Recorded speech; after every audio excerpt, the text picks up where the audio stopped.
बलियापुर के असनबनी में ग्रामीण और सेल का विवाद आज वर्षों से जारी था, लेकिन प्रशासन की मौजूदगी में आज जबरन सेल ने अपना कब्जा कर लिया है। आपको बता दें कि सेल के द्वारा असनबनी में विस्थापित आवास के नाम पर जमीन अधिग्रहण करना था। अधिकांश लोगों ने जमीन सेल को दे दिया, परंतु कुछ रैयत अभी भी जमीन देने को राजी नहीं है। कई बार गांव में अधिकारियों द्वारा बैठक किया गया, लेकिन कुछ लोग फिर भी नहीं माने। वहीं पूर्व में ग्रामीणों के द्वारा सेल प्रबंधन पर कई आरोप लगाए गए और आरोप है कि सेल अपने गुंडों और बिचौलियों को भेजकर जबरन डरा धमकाकर जमीन को देने के लिए बाध्य कर रहे हैं। लेकिन आज लगभग हजारों की संख्या में पुलिस फोर्स के साथ अंचलाधिकारी पहुंचे और जेसीबी और बुलडोजर को खेतों में उतारने का आदेश दिया और देखते ही देखते जमीन को ध्वस्त कर दिया गया।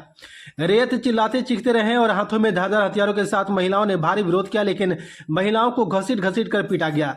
सेल के कर्मी भी मौजूद थे, पर ग्रामीणों पर लाठीचार्ज बुरी तरह से किया गया और पिटाई की गई।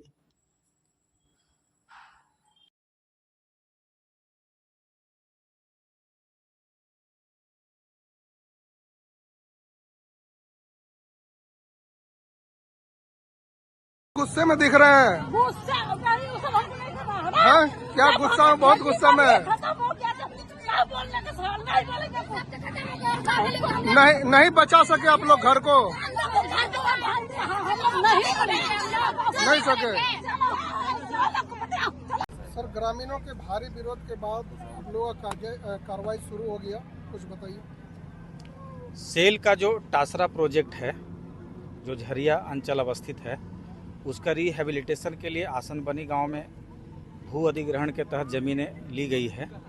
उन्हीं ज़मीनों का हम लोग सीमांकन कर रहे हैं। ज़मीन हमारा यहाँ पे लगभग 41 एकड़ है, जिसके लिए 60 करोड़ का अवार्ड घोषित हुआ है और मैक्सिमम 379 रैयत थे यहाँ पर।